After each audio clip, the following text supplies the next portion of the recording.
What's up? What a Wednesday we have. I'm Dominic D'Angelo, and I am supporting the 1979 World Champion Pittsburgh Pirates with my get up today. And we are family. And speaking of family, I have Mr. Robert Karpelis with me today, Deputy Creative _ish. Hey, brother Robert, how are you today? Brother Robert, that's weird. We'll go with it. I'm thankful for the Pittsburgh Pirates for one reason and one reason only, and that is that it gave the Florida Marlins Jim Leyland, who won us our World Series in 1997. He is a Hall of Famer, Jim Leyland, by the way. Hall of Famer Jim Leyland, who was old as dirt in 97. And now is just getting into the Hall of Fame. So what the heck do I know? We've got a great show for you here today on what's primarily just Pittsburgh Pirates related talk. The team that at one point had Barry Bonds. At one point, but back when his head was normal, almost Dom size. That's right. Me and him, we were about the same body type back then. People mistake you for him all the time. We'll say hi to some of the folks joining us here today. E says, R.I.P. Umaga. 15 years ago today, the world lost the original tribal chief. I can't believe it's been 15 years since Umaga's passing. A really talented performer, a guy who did a lot of great work in the original iteration of MLW, actually. Oh, yeah. Him and Jamal and Rosie together were a team there before they became 3 Minute Warning in the WWE.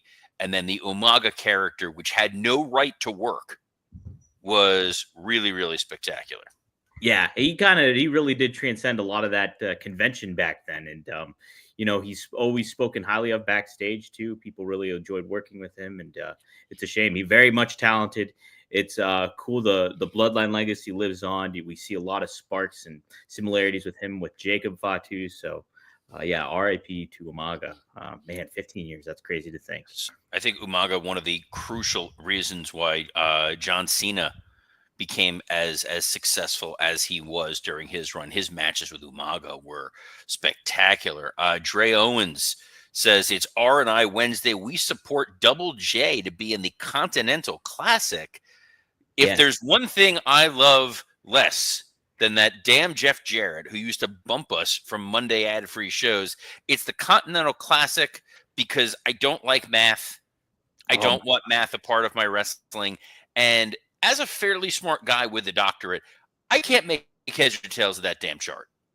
No, that feels like something you would see on the SATs, and I don't like it. No, the only thing I like are like the leagues, and that's simply because it reminds me of the X-Men back in the day when they had the red team and blue team, or whatever it was. There was the blue and the gold team. Blue and the gold, thank you. That was what X-Men Blue and X-Men Gold, and one of them had Colossus, and that was the one that I was like, that's my group. The Wrestling Old Head says, good after morning, homies. Happy Dynamite Day. Are you amped for the show? I did see last week's episode of Dynamite, Dom. Oh, I did not. So what was your thoughts on last week's Dynamite, Robert? It certainly happened, and I understand why nobody was really talking about it after the fact. I think the on the plus side, the show had tremendous wrestling. That's one of the things about the Continental Classic. You're going to get a lot of great matches because it's Tony Khan at his most Tony Khan. This is a dude who he dumped all of his action figures out onto the floor and said, I want to see this one fight this one. And that's what we got. You're like, all right, let's do Shelton Benjamin, Mark Briscoe. Love it. Solid match. Absolutely fantastic. Dug what those guys did. Brody King, Darby Allin, which is a match we did in MLW. Like, big guy, little guy, classic match. Totally on board. Think it's going to be a hell of a lot of fun. There was another match on Ricochet, Claudio Castagnoli. Wow. Two really talented performers. I'm continuously shocked at how easily they are beating Ricochet. Yeah. I'm not saying easy in the match. It was a back and forth for them, which I appreciate. But this is a dude who just came onto your programming a couple months ago. You can't just put him out there and beat him and then be surprised when the crowd is not treating him like he's a big deal main eventer. Exactly. But but the great wrestling did not make up for a lot of convoluted and lackluster storytelling from our friends in AEW. I think first and foremost was the incredibly abrupt breakup of Mercedes Moné and Camille. Yeah. Where "you can't fire me, I quit," except Mercedes hadn't gotten around to the "I'm going to fire you" part. So it was like one of those like old movies where it's like scene missing. Yes. That's what Hangman Adam Page, who, this is going to sound like a really lousy thing to say. You're good at that, though. Lousy I really am. I'm good at saying the loud. Yes, the lousy part. Hangman Adam Page is the perfect guy to go to NXT. I think he is someone who has all of the raw tools to be an all-timer, to be a top tier, next Shawn Michaels, once in a generation kind of talent. But that promo that he delivered last week, you needed a flashlight in the dark to figure out where he was going with that. Man. He just kind of lost his way a couple of points in there. My favorite is when he pointed out that his goal is to be the men's world heavyweight champion. Oh no. So I guess there's that. He wasn't going for the AEW women's title and Mariah May. Mm-hmm. But then them trying to explain why he helped Christian, to then why Jay White came out, to then why the Death Riders attacked. It was a lot of exposition, to quote Pitch Perfect 2. Did what he sound like? I said, I did not watch the show. So did what he say? Did it kind of connect things together? So the gist of it. So I'm gonna try to make this make sense. And it was like an Ocean's 11 style multiple lovers thing.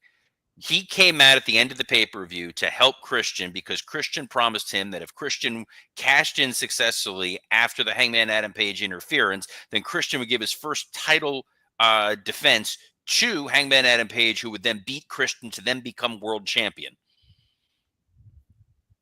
Okay. Yes. Not conveyed to the audience. But then Jay White wanted to stop him because he doesn't want to allow Christian to be successful, because Christian is the one who injured Jay White, yet Jay White's feuding with Hangman Adam Page. So rather than just coming out to attack Hangman Adam Page because I don't like you, there needed to be a second underlying reason. And the Death Riders were just mad that they appeared at all, and then they just straight up murder people. So it's our fault for asking for stories. Yeah, that's the onus is not on the audience member or the viewer. That's for sure. No.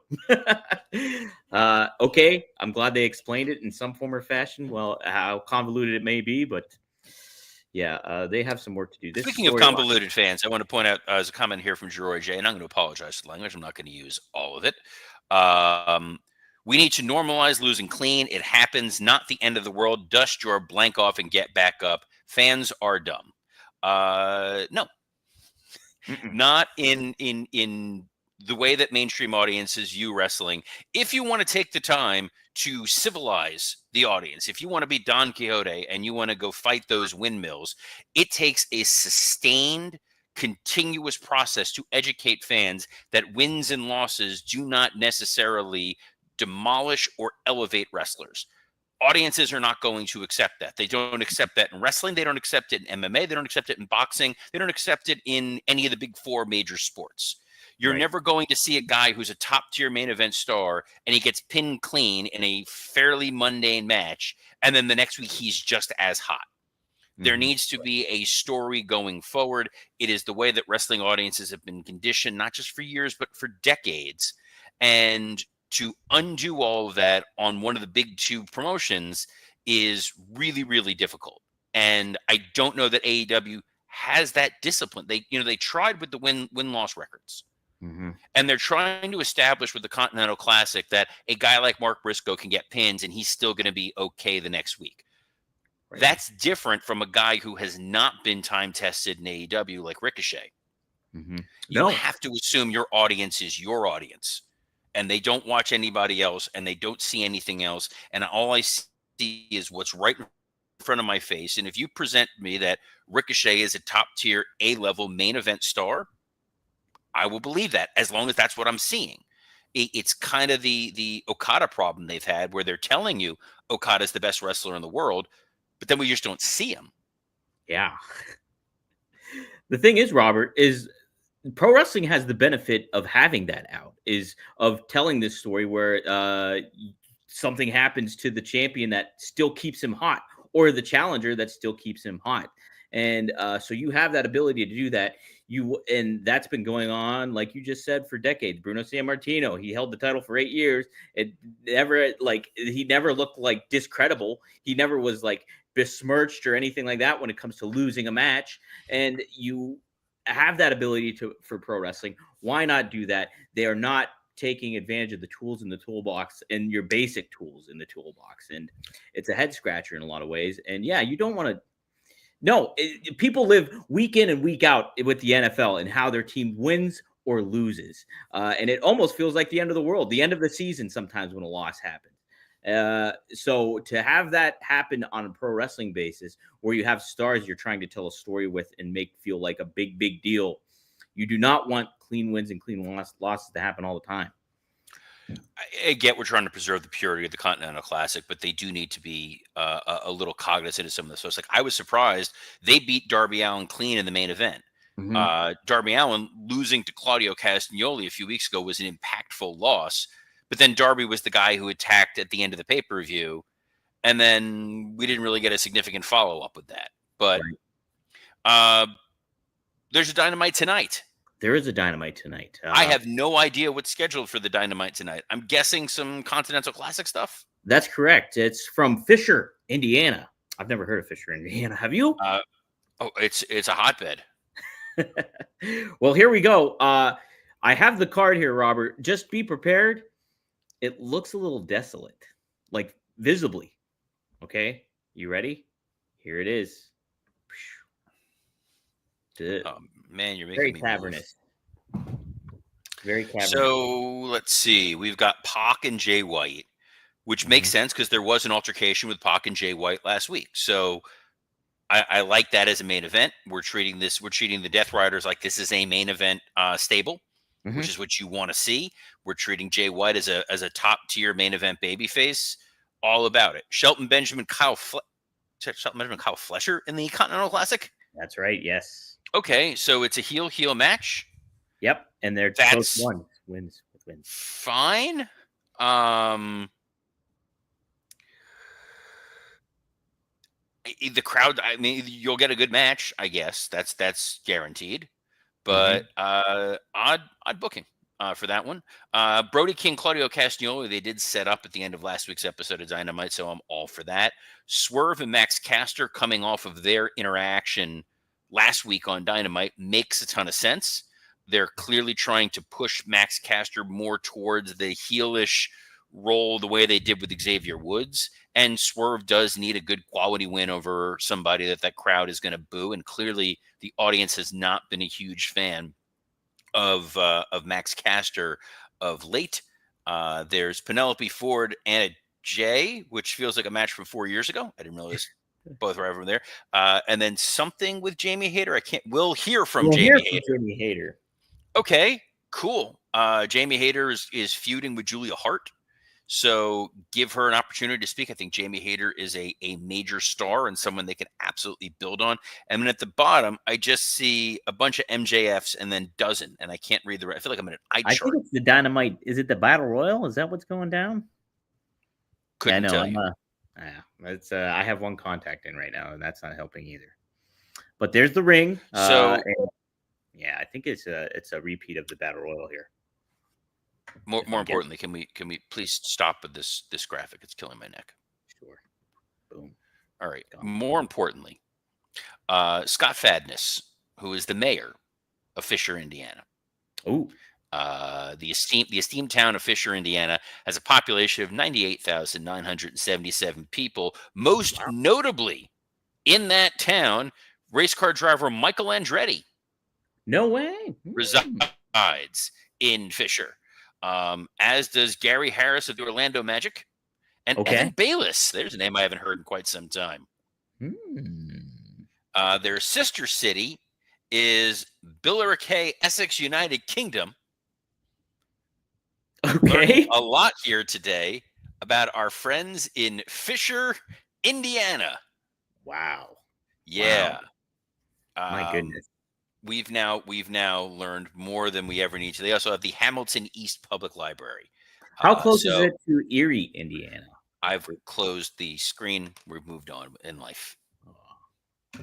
Remember the show Erie, Indiana? I do remember the show Erie, Indiana. Big fan of that one. What a weird thing for you to be a big fan of. Well, Erie, PA, that was always the connection. So, and I'm close to there. So, see, whenever I hear Erie, PA, I only think of That Thing You Do. This is an all-time cinematic classic. I genuinely love that movie. Again, we'll be here tomorrow to talk about the fallout from Dynamite. I'm sure those matches are going to be good. Yes. Ron Ward brings up an interesting point here. He said, Dom's older than I thought. I, too, was surprised to find that he wasn't 11.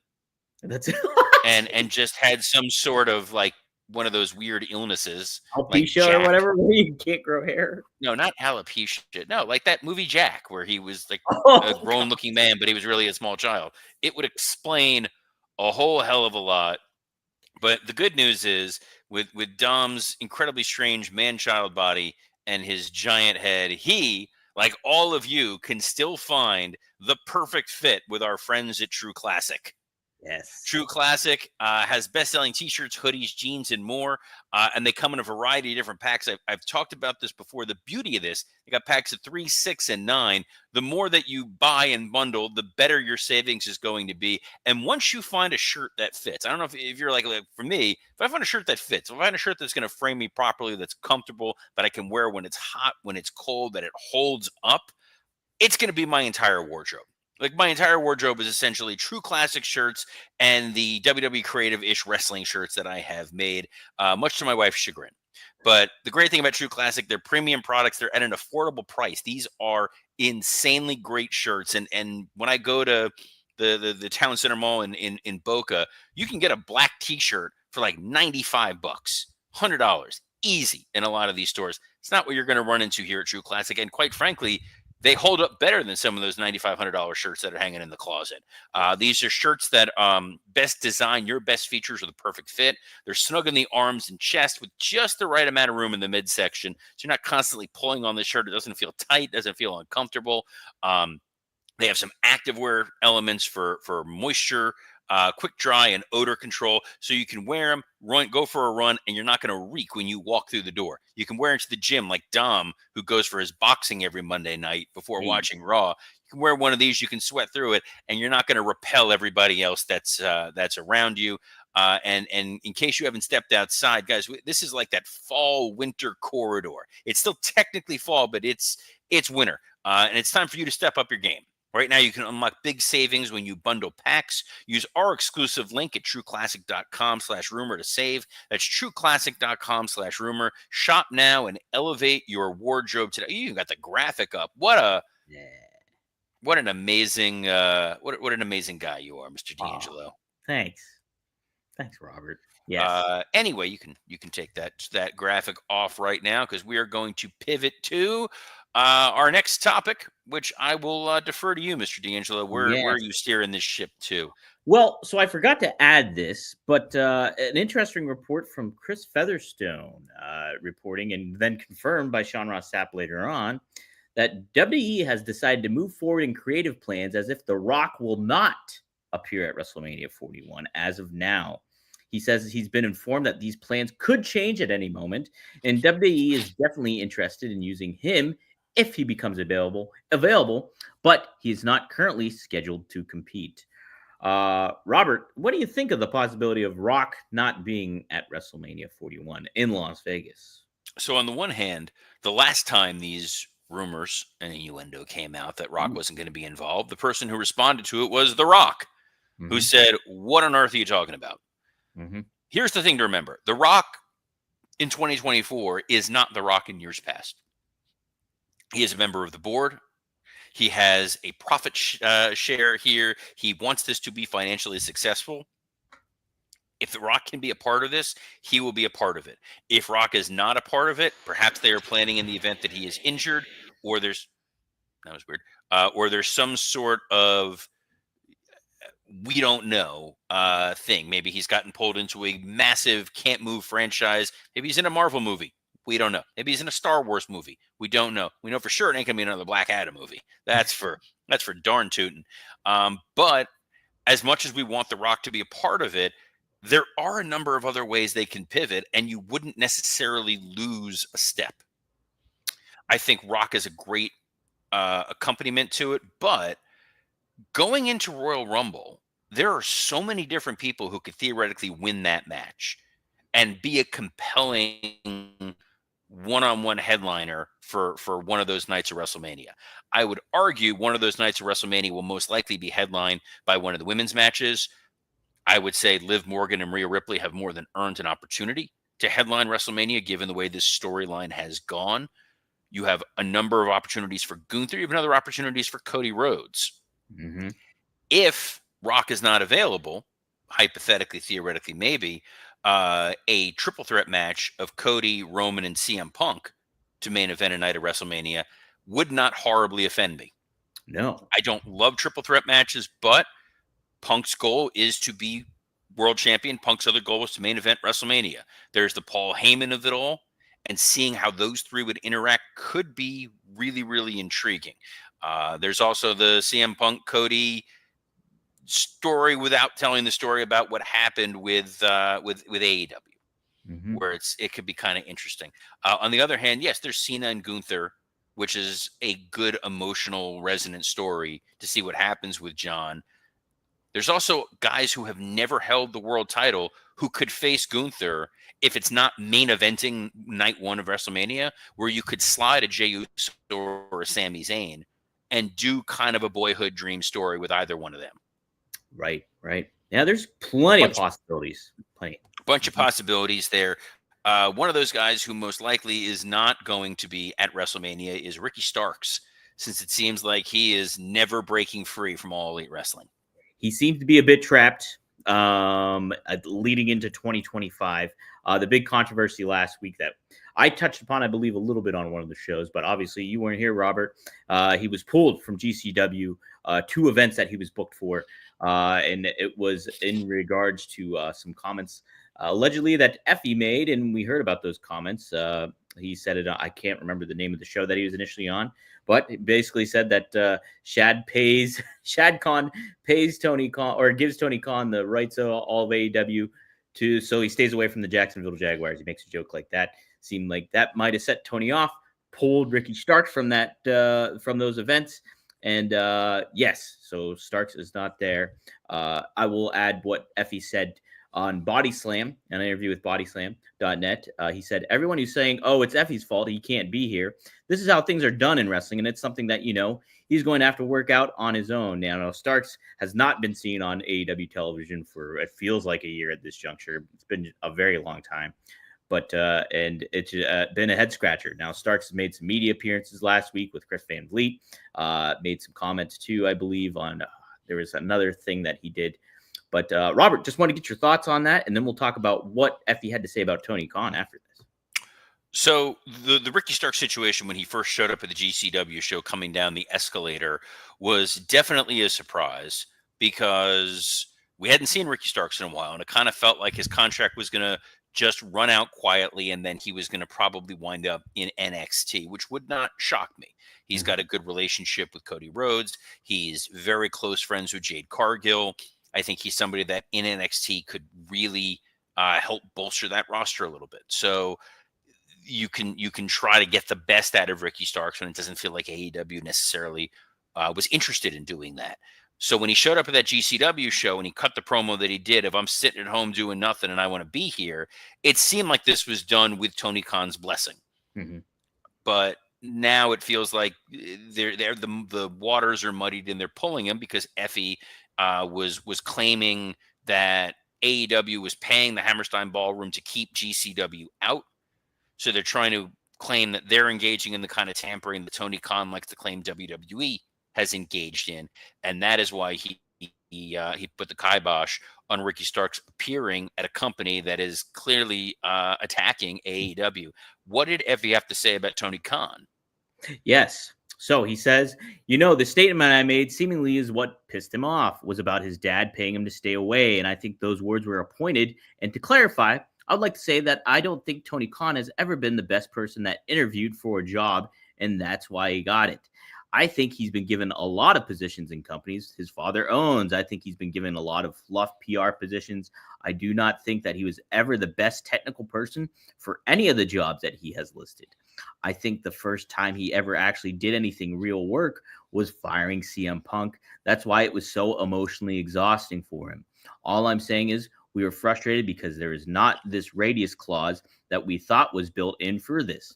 That in 3 years, since GCW has run the Hammerstein Ballroom, they have not attempted to run this venue, not one time in 1 month before we are announced to be there. So that is a chunk of what he had to say. He had a lot to say actually in this interview, but I wanted to pull that quote in particular, Robert. So what are your thoughts on that?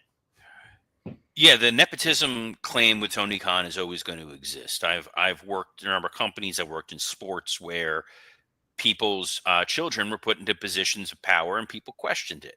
That was something Vince McMahon, for all of his innumerable faults, one of the things he did with Shane and Stephanie is he did make them work almost every job in the company, and they were expected to work. When I spoke to people at WWE who remember when Stephanie was their assistant or was working in the merchandising department or Shane working in the warehouse and opening up boxes, like this was a shoot. They needed to earn their keep. Vince was going to make them get the jobs that they had. Tony Khan has held positions with the Jaguars, held positions with their football club, saying that correctly, Yes. and obviously owning and controlling All Elite Wrestling. When it's your kid, you're going to do what you need to do in order to set them up for success. I think Tony Khan is a very smart guy. He seems to make a lot of smart business decisions overall. You don't get a television show on TNT or TBS or run Wembley or have the pay-per-view deal, the international distribution, if you're a complete buffoon. Right. Yes, as Devin Dowling points out, the Jaguars suck too. It is hard to build a professional sports team. That's neither hide nor hair.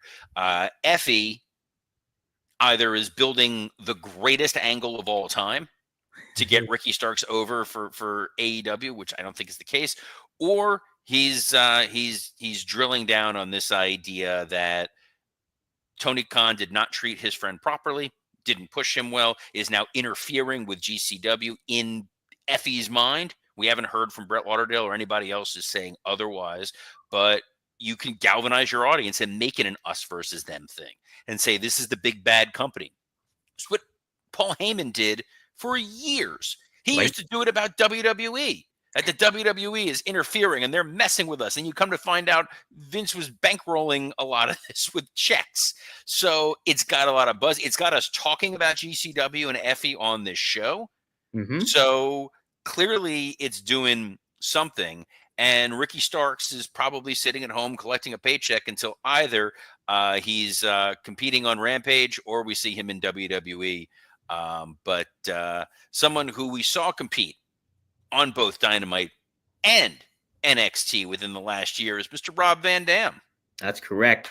RVD and we recorded on Sunday this past week, and the new episode is up. We talk about his relationship with Sami Zayn and how it almost felt like he almost described it as oil and water in certain ways, but how they really matched up in the ring very well. So you'll hear that story on there. You can go to rvdtv.com. Some new clips are up there as well, or you can subscribe wherever you get your damn podcasts. And hey, we speaking of podcasts, we just recorded a live episode of Greg Gagne, Magnum TA, Straight Talk with the Boss.